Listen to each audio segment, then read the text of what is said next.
రాజన్న సిరిసిల్ల జిల్లా రుద్రంగి మండల కేంద్రంలోని పద్మశాలి సంఘం ఆధ్వర్యంలో మార్కండేయ జయంతి వేడుకలను ఘనంగా నిర్వహించారు। ఈ సందర్భంగా ఆలయంలో ఉదయం ప్రత్యేక పూజలు నిర్వహించగా మహిళలకు పసుపు కుంకుమ కార్యక్రమాన్ని మాజీ ఎంపీటీసీ మంచె లావణ్య రాజేశం ఆధ్వర్యంలో నిర్వహించారు।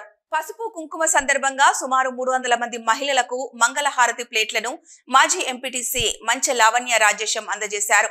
పిలమారపు గంగాధర్ పద్మ ఆధ్వర్యంలో భక్తులకు అన్నదాన కార్యక్రమం నిర్వహించారు।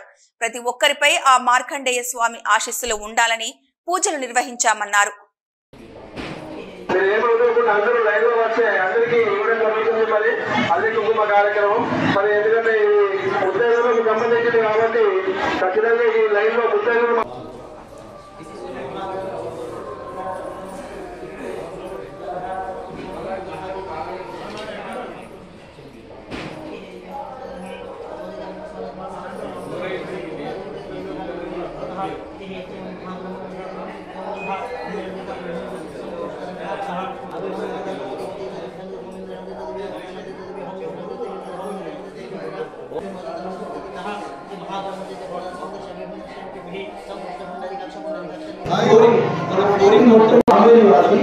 నా పరిచయంతో వీళ్ళు